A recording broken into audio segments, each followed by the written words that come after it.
바랍니다. 자, 히말라야를 등반할 때 꼭 필요한 사람들이 있죠. 누구라 그러죠? 세르파다, 이렇게 이야기를 합니다. 이 세르파라는 존재가 세상에 알려진 게 1954년 5월 29일, 이때부터 이 세르파라는 존재가 세상에 알려지게 되죠. 어떻게 알려지게 되는 거죠? 그 히말라야를 최초로 그 에드먼 힐러리 경이 등반을 하게 되죠. 등반에 성공을 하여, 그러니까 막 전 세계가 떠들썩하게 됐죠. 그 정상에 올랐을 때 그 옆에 누가 있었냐 하면 이 세르파 텐징 노르가이라는 사람이 함께 있었단 말이에요. 그러니까 사람들이 궁금해지는 거예요. 누가 먼저 정상을 밟았니? 누가 먼저 정상을 밟았니? 그러니까 두 사람이 서로 마주 보면서 웃기만 하고 말을 안 해주는 거예요. 훗날 이 에드먼 힐러리 경이 이실직고를 하죠. 사실은 이 텐징 노르가이가 30분 전에 먼저 도착을 했는데 30분 동안 나를 기다려주고 그래서 먼저 정상을 밟게 해줬다, 이렇게 이야기를 해요. 그래서 이 셀파, 이 텐징 그 노르가이가 아주 큰 명성을 얻게 됩니다. 여러분, 요즘은 세상이 참 좋아져서 제가 면허가 1985년 면허예요. 운전면허가. 참 오랜 세월 운전을 했죠. 근데 제가 처음 면허를 딸 때만 해도 지도 보는 법도 잘 모르고 길이라는 건 그저 물어 찾아갔어요. 아, 그때도 GPS를 달고 계셨군요. 네. 그냥 물어 이렇게 찾아갔단 말입니다. 그러니까 참 얼마나 잘 묻고 다녔는지 몰라요. 근데 참 이것도 나라를 잘 선택해야 되는 게, 제가 필리핀에 살 때는 그 필리핀 사람들은 길을 물어보면 너무 자신 있게 저쪽으로 조금만 더 가면 된다 그래서 가도 안 나와요. 그분들의 말은 믿을 게 못 돼요. 근데 그 미국에 살면서 이렇게 길을 잃었을 때 길을 물어보면 이 미국 사람들은 이제 지도를 꺼내라 그래요. 그러면서 당신이 서 있는 지점이 여기고, 그래서 지금 이쪽으로 쭉 가게 되면 그 길을 찾게 될 것이다. 얼마나 자세하게 잘 설명을 해주는지 몰라요. 그런데도 길을 모르는 사람들은 모른다, 되게 모른다, 헤맨다, 작정하고 헤맨다. 예, 작정을 하고 헤매요. 그래서 이제 헤매다가 이제 다른 집에 이렇게 딱 들어가게 됐어요. 제가 그랬더니 이 사람은 또 지도를 꺼내려. 지도 설명해줘도 몰라. 그랬더니 그럼 나 따라와. 그랬더니 자기가 운전해 갖고 그 앞서가서 저희 집 앞에까지 데려다주고 이렇게 가더라고요. 여러분, 정말 길을 헤맬 때 안내자를 잘 만나는 거 복이에요, 되게 복이에요? 되게 복이죠. 그래요. 이 험한 세상을 살아가면서 우리 앞에 누군가 나의 길을 인도해 줄 사람이 있다, 정말 행복한 거란 말이죠. 그런데 성경은 우리의 인도자 되신 분이 있다 분명히 말씀하고 계시죠. 누구라고요? 예수 그리스도시다 말씀하고 계시단 말입니다. 그분은 우리의 길을 인도하시며 인도해 가시는 동안에 우리를 아주 깊게 배려해 주시는 그러한 귀한 분이시란 말입니다. 오늘 우리가 여호수아 23장을 읽었습니다. 1장부터 시작된 여호수아서 강해가 이제 다음 주면 마치게 됩니다. 특별히 23장, 24장은 이제 여호수아가 평생 젊을 줄 알았어요. 평생 젊을 줄 알았어요. 그래서 가나안을 정복해 나가면서 늙지 않을 줄 알았는데 그도 늙어요. 그래서 그의 죽음이 그의 눈앞에 점점 다가옴을 그가 깊이 느끼게 되면서 이제 그의 삶을 총정리를 하면서 특별히 23장은 이스라엘의 리더들에게 남기는 유언과 같은 말씀을 우리에게 들려주고 있어요. 그러면 그의 마지막 유언 같은 메시지가 무엇인가 계속해서 다루게 되겠지만 한마디로 이거예요. 따라합시다. 여호와를 사랑하라. 그러면 이 여호수아가 인생을 쭉 정리를 하면서 왜 여호와를 사랑하라 이렇게 말씀하고 있는 것입니까? 우리가 여호수아서를 쭉 다시 한번 더듬어 가보면 그 하나님이 어떤 하나님이신지 우리가 곧 알게 된다라는 거죠. 자, 첫 번째 그 하나님은 어떤 하나님이시기에 사랑하라 말씀하시는가? 같이 읽어보겠습니다. 시작. 아하, 그 하나님은 어떤 하나님? 이스라엘의 과거를 인도하신 하나님이시란 말입니다. 여호수아는 문자 그대로 이 가나안 정복사의 주인공 역할을 감당을 했단 말입니다. 그런데 그의 인생의 그 마지막 그러한 부분에서 그가 자기가 했다라 이러한 말은 한마디도 없어요. 사람들이 살아가다 보면 공로의식이 얼마나 많은지, 제가 부교육자 생활을 하면서 목사님, 담임 목사님이 다 하셨습니다. 우리 장로님들이 다 하셨지요. 그러면서도요, 목구멍에서는 내가 했는데 요 말을 하고 싶어서 이걸 참아내는 게 얼마나 힘든지 모른단 말입니다. 그 사람들을 개개인 이렇게 개별적으로 살펴보면 이 공로의식들이 얼마나 그 속에 강한지 몰라요.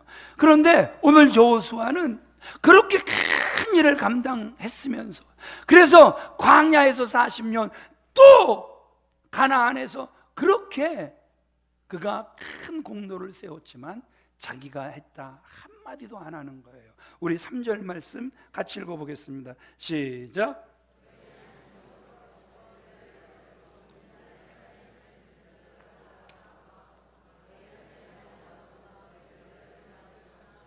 너희 하나님 여호와 그분은 누구를 위하여 싸우신 분이시다? 너희를 위하여, 우리를 위하여 싸우신 분이시다. 여호수아가 이런 위대한 고백을 우리에게 들려주고 있다라는 것이죠. 한마디로 오늘 우리가 역사적인 기점에 이를 수 있었던 것은 모두 하나님이 우리를 위하여 싸워 주셨기 때문이다. 그 하나님이 우리의 길을 인도하셨다. 그 하나님이 우리의 삶을 다스리셨다. 그래서 그 하나님이 여기까지 오게 하셨다. 여호수아는 이러한 위대한 믿음의 고백을 하고 있다는 것이죠. 사실 시대를 막론하고 지도자들이 가장 빠지기 쉬운 함정이 뭐냐 하면 교만이란 말입니다. 교만이에요. 사울이 그가 왕을 삼으려고 할 땐 그가 작은 자가 되어 얼마나 겸손했는지 몰라요. 그런데 그가 왕이 되자마자 그 겸손은 온데간데 없어지고, 그래서 교만해지는 이러한 모습을 우리에게 보여주지 않습니까? 그래서 결국 그 교만의 결과가 어떻게 나타나죠? 아주 비참하게, 아주 저주스러운 마지막을 그가 맞는 안타까운 모습을 우리에게 보여주고 있다는 것이죠. 이러한 모습을 저와 여러분들이 보면서 느껴야 되는 게, 도전받아야 되는 게 뭐냐 하면, 하나님은 능력 있고 잘난 사람을 쓰시는 것이 아니라, 따라합시다, 하나님은 겸손한 사람을 쓰신다. 아멘. 하나님은 늘 항상 겸손한 사람을 사용하시는 모습을 우리에게 보여주고 있다는 것이죠. 분명히 표면적으로 드러난 건, 그래서 영웅 같은 모습으로 사람들에게 각인된 건 여호수아였단 말입니다. 여호수아가 그 백성을 인도했단 말입니다. 그가 싸움을 다 싸웠단 말입니다. 그가 백성들의 행렬을 인도했단 말입니다. 그가 그 모든 상황 속에서 명령을 내렸단 말입니다. 그래서 사람들 눈에 드러나는 영웅은 분명 여호수아였단 말입니다. 그러나 그의 인생의 마지막 메시지는 나는 다만 하나님의 심부름을 한 것뿐이며 하나님이 이 삶 속에서 역사하신 주인공이셨습니다. 이렇게 위대한 고백을 하고 있다는 거죠. 그래도 제가 가끔 부르는 찬양이 있잖아요. 내 인생 여정 끝내요 강 건너 언덕 이를 때 하늘 문 향해 말하리 예수 인도하셨네 매일 발걸음마다 예수 인도하셨네 나의 무거운 죄 짐을 모두 벗고 하는 말 누가 인도하셨네? 예수 인도하셨네. 아멘이십니까? 여러분, 왜 우리가 계속해서 살아가는 날 동안 겸손해야 됩니까?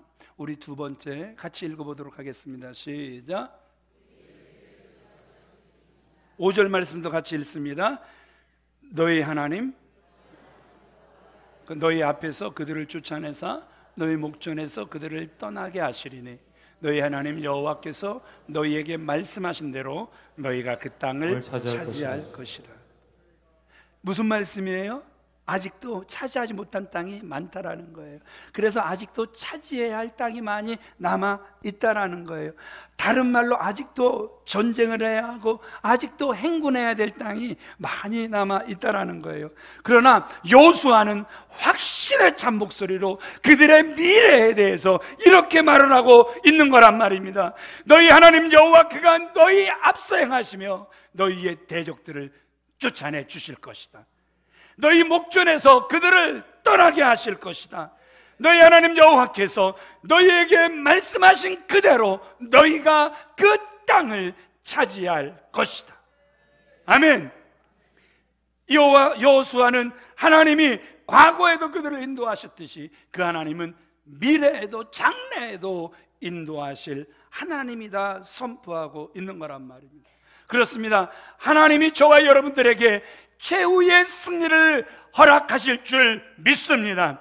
하나님이 적들을 쫓아내실 줄 믿습니다. 지금까지 우리를 도우신 하나님이 우리의 인생 여정을 끝까지 도와주실 줄 믿습니다. 그 하나님, 우리의 길을 예비하시는 하나님이신 줄 믿습니다. 그러므로 그 하나님 바라보시고 그 하나님을 온전히 신뢰하는 저와 여러분들이 다 되어지시길 우리 주 예수 그리스도 이름으로 축원을 드립니다. 세 번째 같이 읽겠습니다. 시작. 우리의 현재도 인도하시는 분이십니다.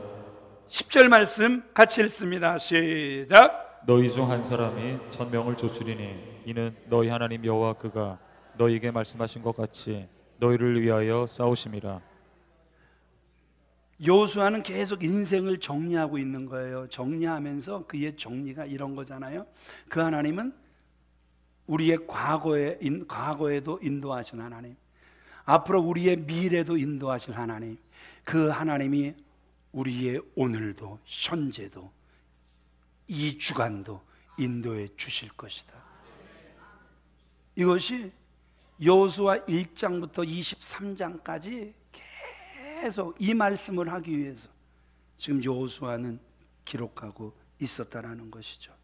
하나님께서 사랑하시는 귀한 믿음의 성도님들, 하나님은 지금도 우리를 위하여 싸우고 계심을 믿으시면 아멘 하시기 바랍니다. 지금도 우리의 삶 속에서 활동하시며 지금도 우리의 인격을 다스리고 계시는 하나님, 그 하나님이 오늘의 주인 되심을 믿으시면 아멘 하시기 바랍니다. 그러면 과거에도 미래에도 현재에도 인도하실 그 하나님, 그 하나님이 우리의 하나님이 분명하다면 그 하나님을 저와 여러분들은 어떻게 섬겨야 하는 것입니까? 자, 우리 11절 말씀 같이 읽어보겠습니다. 시작. 그러므로 스스로 조심하여 너희의 하나님 여호와를 사랑하라. 스스로 조심하여 너희 하나님을 뭐하라? 사랑하라. 결론이 이거잖아요. 너희 하나님 여호와를 사랑하라. 그 하나님을 저와 여러분들이 사랑해야 하는데, 그러면 어떻게 하는 것이 그 하나님 여호와를 사랑하는 것입니까? 그리스도인들의 삶이 세상의 삶과 무엇이 다른 것입니까? 다른 것들이 무엇이 있겠습니까? 여러분, 오늘 주일이 되었기 때문에 여러분들이 예배에 참석해서 찬양도 하고 기도도 하고 말씀도 듣고, 그래서 아이고 오늘도 은혜 받았습니다, 아 목사님 감사합니다, 그러면 여러분 예배를 드린 것입니까? 그래요, 예배를 드렸다고는 할 수 있어요. 그렇지만 진정한 예배는 삶 속에서 시작되는 거란 말입니다. 6일 동안 우리는 삶 속에서 예배자가 되어져야 하는 거란 말입니다. 여기서는 하나님을 느꼈다가 나가면서는 하나님 불편합니다, 따라오지 마시고, 이 자리에 6일 동안 계시면 제가 찾아오겠나이다, 좌정하시옵소서, 이 모습은 아니라는 것이죠. 그리스도인들은요, 하나님을요, 우리의 삶의 주인으로 모신 분들이란 말입니다. 6일 동안의 삶의 주인이 하나님이신 줄 믿으시면 아멘 하시기 바랍니다. 눈에 보이지 않지만 눈에 보이는 그 하나님처럼 우리는 살아가야 되는 거란 말입니다. 만일에 하나님과의 관계에서 하나님의 도우심과 하나님의 다스리심과 하나님의 인도하심을 통해서 우리의 삶을 형성해가고 있다는 사실을 저와 여러분들이 잊어버린다면 그리스도인이 세상 사람들과 다를 바가 무엇이 있겠습니까? 조금도 다른 것이 없단 말입니다. 그러면 저와 여러분들이 하나님과의 관계 속에서 살아가셔야 된다 말씀하고 있는데, 그러면 어떻게 살아가는 것이 하나님과의 관계 속에서 살아가는 것입니까? 우리 첫 번째 같이 읽어보도록 그렇게 하겠습니다. 시작. 하나님의 말씀대로 순종하는 것입니다. 무엇에 순종하는 것이다? 하나님의 말씀에 순종하는 것이다. 우리 6절 말씀 같이 읽어보겠습니다. 시작. 그러므로 너희는 크게 힘써 모세 율법책에 기록된 것을 다 지켜 행하라. 그것을 떠나 우로나 좌로나 치우치지 말라. 이 말씀이 한마디로 이런 거란 말입니다. 하나님의 말씀이 너희의 삶의 한 복판에 있게 하고, 하나님의 말씀이 우리의 삶의 동기가 되게 하고, 하나님의 말씀이 우리의 삶의 원리가 되게 하고, 하나님의 말씀이 삶의 능력이 되게 하고, 하나님의 말씀이 삶의 초점이 되게 하여서 이 말씀을 따라서 좌로나 우로나 치우침이 없게 하라. 그래서 모세 율법책 성경책에 기록된 것을 다 지켜 행하라, 이렇게 유언을 남기고 있는 거란 말입니다. 근데 여러분 가만히 한번 생각해 보세요. 이 말씀을 언제 받았죠? 뭘 언제 받아요? 시작부터 받았지. 그렇죠? 여호수아 1장의 시작이 여호수아가 두려웠다? 두려웠죠. 사람들이 툭하면 의시, 이시, 어시, 오시 이걸 확 돌들어 죽여? 야! 모세! 왜 우리를 여기까지 끌어내갖고 왜 광야에서 죽게 하니? 돌아가자 모세! 모세 이러면서 이 모습을 40년을 지켜봤잖아요. 그러니까 그 백성을 인도해 간다라는 게 여호수아에게는 굉장한 두려움이었죠.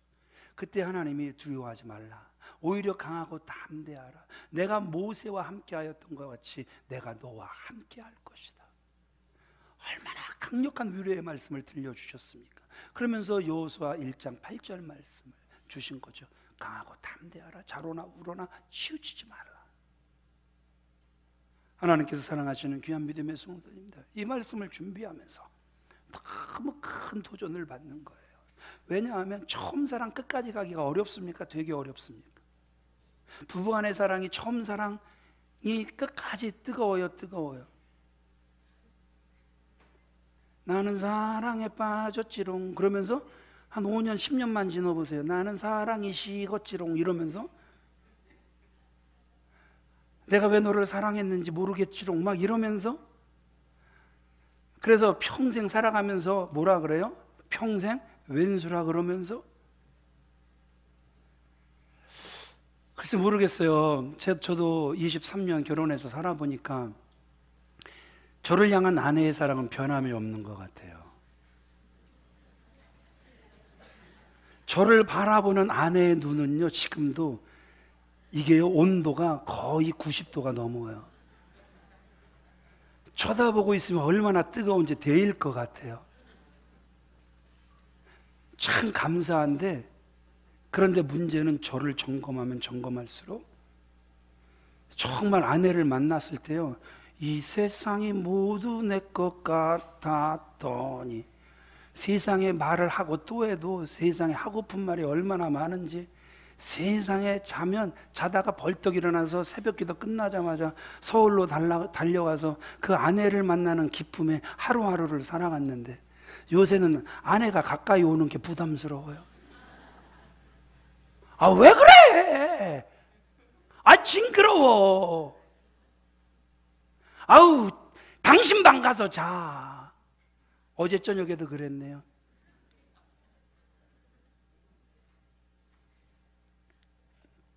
여러분, 근데요, 여호수아 우리가 다시 한번 살펴보자고요. 처음 사랑이 끝까지 가는 거예요. 처음에 붙들었던 말씀이 숨질 때 되도록 붙잡고 있다가 그 말씀을 그대로 또 백성들에게 들려주고 있는, 이 말씀이 나를 평탄케 했단다, 이 말씀이 나를 흉통케 했단다, 이 말씀이 늘 앞서가며 말씀 그대로 대적들을 물리쳐 주셨단다. 여러분, 우리도 이런 위대한 고백을 할 수 있는 저와 여러분들이 되어지시길 우리 주 예수 그리스도의 이름으로 축원을 드립니다. 우리도 언젠가는 분명히 이 세상을 떠날 날이 올 거예요. 우리 2절 말씀 같이 읽어볼까요? 시작. 여호수아가 온 이스라엘 곧 그들의 장로들과 수령들과 재판장들과 관리들을 불러다가 그들에게 이르되 나는 나이가 많아 늙었도다. 여러분, 서글퍼지지 않으세요? 고상철 장로님, 교회에서 이렇게 처음 손 권사님 만나갖고 여기서 신혼생활 하셨나요? 신갈에서 이사 오시면서, 그죠? 근데 지금 장로님 연세가 몇이에요? 서글프게 말씀하시네. 70. 벌써 70. 언제 70 이렇게 말씀하시는 것 같아요. 근데 누구도 피해갈 수 없다라는 거죠. 제가 예언 하나 드릴까요? 10년 뒤에 80 되실 거예요. 이 예언은 틀릴 수가 없어요. 반드시 맞을 거예요. 그러면서 내 힘에, 나의 그 모든 힘의 그 기력들이 싹 다 빠져나가는 걸 우리 장로님도 느끼실 거란 말입니다. 그때 우리 장로님이 여호수아처럼 하나님께 처음 받은 말씀을 나이 들어 늙기까지 일생 동안 붙잡을 수 있는 그런 장로님이 되셔야 되는 거란 말입니다. 그래서 이 말씀이 나를 살렸다고 자녀들에게 유언같이 남길 수 있는 이러한 위대한 믿음의 사람이 되어지셔야 되는 거란 말입니다. 그래서 여호수아가 뭐라고 이야기하는 거예요? 크게 힘써 모세의 율법책에 기록된 모든 것을 지켜 행하라. 좌로나 우로나 치우치지 말아라. 자녀들에게, 후손들에게 전하고 있는 것 아닙니까? 이렇게 평생 말씀을 붙들고 살았던 여호수아에 비추어 우리의 신앙의 수준을 알아보려면요, 정말 하나님의 말씀에 나는 얼마나 큰 비중을 두고 살아가고 있느냐, 그냥 점검해 보시면 바로 나오는 거예요. 6일 동안의 삶 속에서 나는 하나님의 말씀을 붙들고 살아가고 있는가? 6일 동안에는 그저 내 고집대로 살아가다가 그저 또 여기 와서 은혜 받으면 그거 조금 붙잡고 또 살아가다가 또 말씀줄 놓고 살아갔느냐? 그거는 다 여러분들의 선택이란 말입니다. 그러나 오늘 그의 평생에 하나님의 말씀을 한 번도 놓치지 않았던 것처럼 오늘 저와 여러분들의 삶 속에서도 하나님의 말씀을 한 번도 놓치지 않고 살아갈 수 있는 저와 여러분들이 다 되어지시길 주님의 이름으로 축원을 드립니다. 자, 두 번째 우리 같이 읽어보겠습니다. 시작. 하나님을 가까이 하는 것입니다. 하나님과의 관계 속에 살아간다는 건 하나님을 가까이 하면서 살아가는 거란 말입니다. 8절 말씀 같이 읽어보겠습니다. 시작. 오직 너희 하나님 여호와께 가까이 하기를 오늘까지 행한 것 같이 하라. 자, 친구라고 이야기할 때 어떤 사람이 친구죠? 정말 친한 사람이 친구란 말입니다. 힘들어 전화했을 때 얼마나 힘들었으면 전화해? 그래, 내가 곧 갈게. 내가 달려가서 위로해 줄게. 전에 참 잘 알고 지냈던 노인택 목사님이요, 운전을 하다가 졸리면 누르는 전화번호가 있대요. 그 전화번호만 딱 누르면은요 전화를 바로 받는데요. 그러면서 왜 전화를 했는지를 아는 거예요. 또 졸리구나 너. 그래서 그 친구가 졸립지 않도록 계속 말을 시켜준대요. 언제까지? 목적지에 도착할 때까지. 여러분, 그런 분들이 친구 아닐까요? 기쁠 때 배 아파하는 사람이 아니라 정말 기뻐서, 그래, 아이고 이제 슬슬 배 아파야 되겠네, 아니 왜 배가 아파야 되는데, 땅 샀으니까 가서 똥이라도 싸줘야 거기서 땅이 기름져져서 열매라도 잘 나지.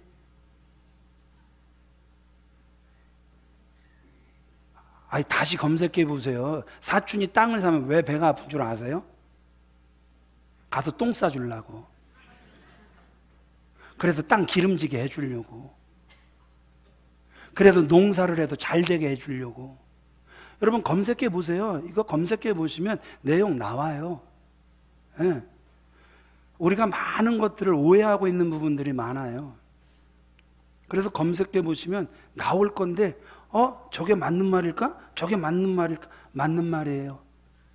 그러니 검색을 해보시면 알 거란 말이에요.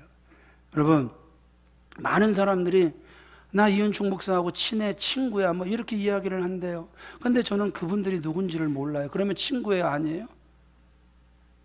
제가 적어도 그분이 제 친구라면 제가 그분의 이름을 알아야 돼요, 알아야 돼요? 제가 그분의 전화번호 정도는 알아야 돼요, 알아야 돼요? 그래서 그분이 전화를 할 때 제가 반갑게 그래? 이렇게 해줘야 그 사람이 적어도 그래도 친구가 아니겠습니까? 그렇죠? 여러분, 대부분 친구들을 보면 그 사람이 어떤 유형의 사람인가를 우리가 쉽게 알 수 있단 말이에요. 왜냐하면 인간관계를 통해 영향력을 받게끔 돼 있어요. 그래서 목사 세계도 보면 어떤 사람하고 먼저 만났느냐에 따라서 우파가 돼 있기도 하고, 어떤 사람을 만났느냐에 따라서 좌파가 돼 있기도 하고, 세상에 와, 좌로나 우로나 성경은 치우치지 말라고 말씀하고 계시는데, 아이고 세상은 좌파 우파가 얼마나 치우쳐도 분명하게 있는지 모르겠단 말이죠. 냉철하게 하나님 말씀에 서서 하나님의 뜻대로 우리가 판단해 가야 될 텐데, 지나칠 정도로 치우쳐져 있는 이런 안타까운 모습들을 보게 된다는 것이죠. 여러분, 이렇게 생각을 해보세요. 우리가 하나님을 우리가 사랑하면 누구를 닮아가게 될까요? 하나님을 닮아가게 될 거란 말입니다. 사랑하는 사람을 닮아가게 될 거란 말입니다. 그래요. 이런 찬양이 있죠. 주 사귀어 살면, 이게 1, 2, 3부 다 안 되네. 주 닮으리니 널 보는 이마다 누굴 생각하리? 주 생각하리. 주 사귀어 살면 주님 닮게 되어 있다는 거예요. 우리가 날마다 주님 사랑한다고 고백하면 누구를 닮아가게 되어 있는 거예요? 주님을 닮아가게 되어 있는 거란 말입니다. 그런데 이은총 목사, 그러면 누구를 닮아? 이은총 목사 누구를 닮았을까요? 이은총 목사님은요 가끔 막 승질머리를 내는데, 하여튼 승질머리가 아주 불같아요. 그러면 제가 주님을 닮았다라는 거예요, 못 닮았다라는 거예요? 주님을 사랑한다고 하면서 주님을 아직도 닮아내지 못한 나의 연약한 모습이라는 거죠. 여러분, 모세의 삶 전체를 통해서 우리에게 가장 큰 감동을 주는 그러한 그 장은 이 33장 11절 말씀일 거란 말입니다.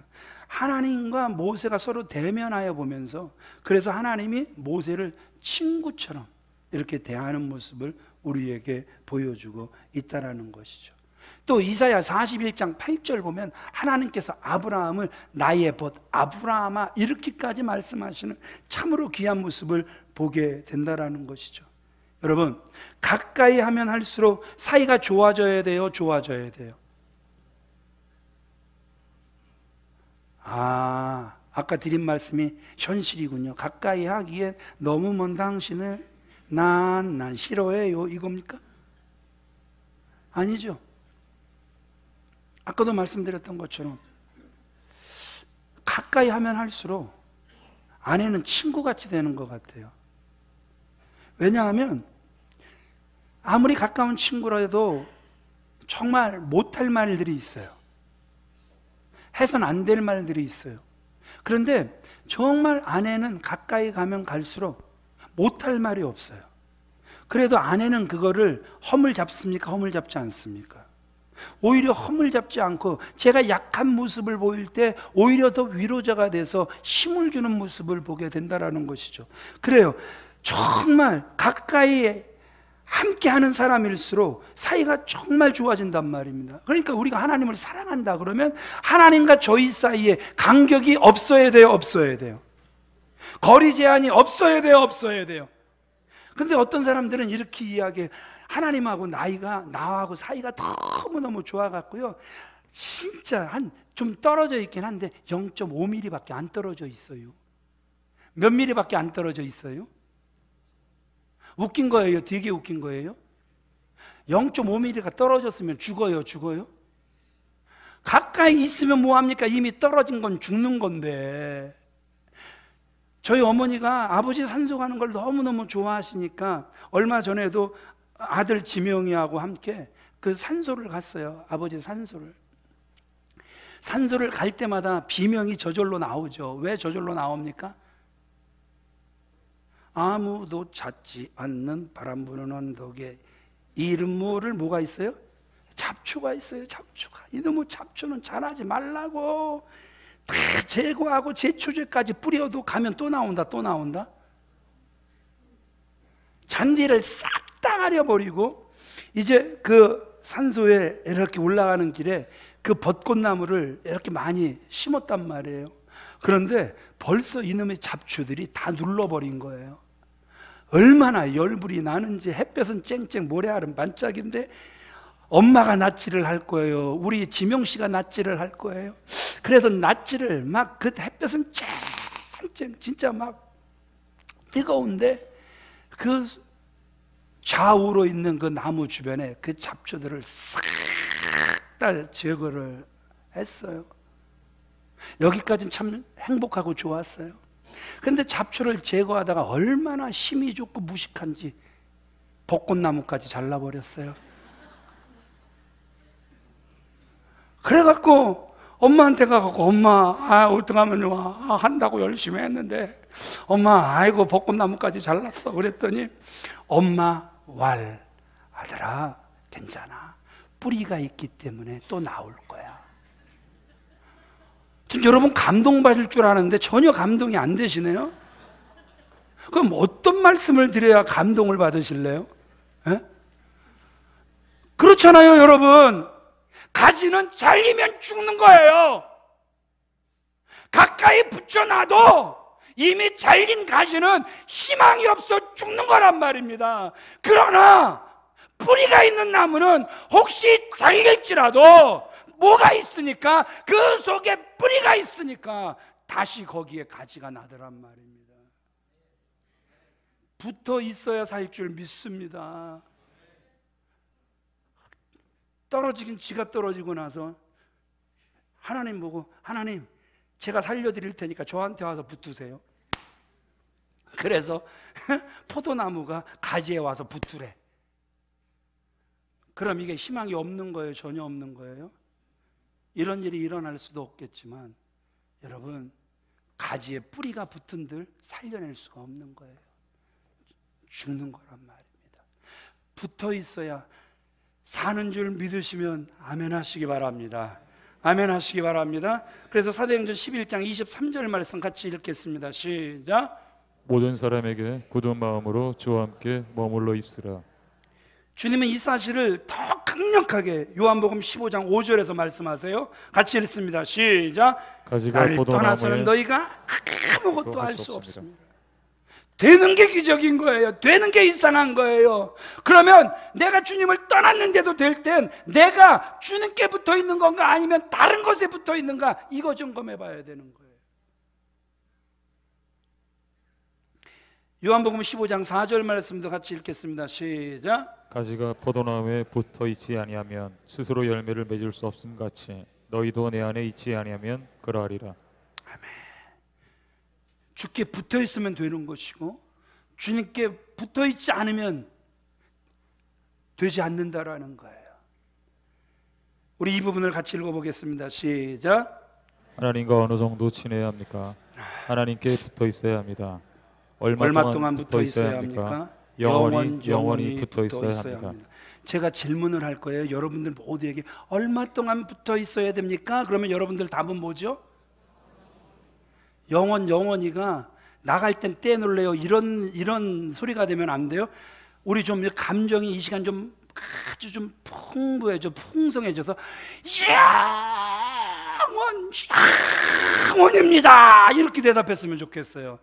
자, 연습됐죠? 언제까지 붙어 있어야 됩니까?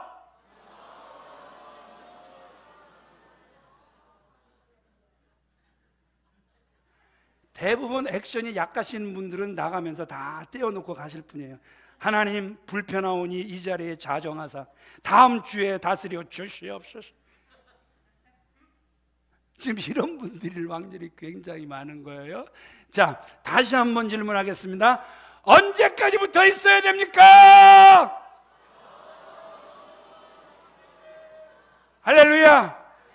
영원토록 붙어 있어야 될 줄 믿습니다. 시편 73편 28절 말씀 같이 읽겠습니다. 시작. 하나님께 가까이함이 내게 복이라. 내가 주 여호와를 나의 피난처로 삼아 주의 모든 행적을 전파하리라. 시편 65편 4절 같이 읽습니다. 시작. 주께서 택하시고 가까이 오게 하사 주의 뜰에 살게 하신 사람은 복이 있나이다. 주께서 택하시고 가까이 오게 하신 게 복이라는 거예요. 지금 여러분들 복 받은 분들이에요. 눈이 빛나길 바랍니다. 얼굴이 빛나길 바랍니다. 이제 그 얼굴을 가지고, 그 미소를 가지고, 그 목소리를 가지고 옆분들을 축복하겠습니다. 주님께서 가까이 오게 하신 당신이 복 받은 분이세요. 시작. 조금 길었어. 헤맬 줄 알았어요. 조금 길었거든. 아이고, 주님께서 가까이 오게 하신 당신이 복 받은 분인 줄 믿으시면 아멘 하시기 바랍니다. 우리 시편 84편 10절 말씀 같이 읽습니다. 시작. 주의 공정에서의 한 날이 다른 곳에서의 첫날보다 나은즉 악인의 장막에 사는 것보다 내 하나님 성전 문지기로 있는 것이 좋사오니. 얼마나 말씀이 멋있습니까? 그런데 요새는 이 말을 다 바꿔버렸다 그러잖아요. 주의 궁전에서 한 날이 세상에서의 아니죠. 예, 제가 잘못했습니다. 예. 세상에서의 한 날이 주의 궁전에서의 첫날보다 나은즉 주의 성전의 문지기로 있기보다는 악인의 장막에 거하겠나이다. 이렇게 멋있게 이렇게 자기들만의 해석을 이렇게 해버렸다 그러죠. 여러분, 오늘 여호수아는 우리에게 뭐라고 말씀하고 있습니까? 그 하나님, 과거에도 인도하신 하나님, 미래에도 인도하실 하나님, 현재에도 인도하실 하나님, 그 하나님을 기대하며 그 하나님의 말씀대로 살며 그 하나님을 더 가까이 하시는 여러분들 다 되어지시길 주님의 이름으로 축원을 드립니다. 우리 다시 11절 읽겠습니다. 시작. 그러므로 스스로 조심하여 너희 하나님 여호와를 사랑하라. 주 너희 하나님을 뭐 하라는 거예요? 사랑하라. 여호와를 사랑하라. 여러분, 정말 믿는 자의 신앙의 절정은 뭐냐면 주님 사랑합니다. 이게 신앙의 절정이란 말이에요. 주님 사랑해요.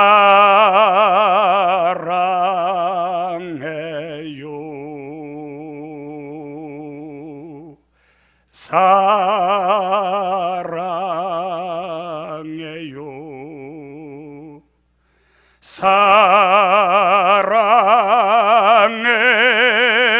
사랑해요. 주님 사랑해요.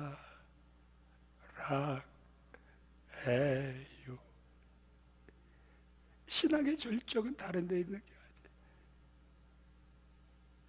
과거에도 주님 사랑했죠. 오늘도 나의 장래에도 변함없이 주님만 사랑하겠습니다.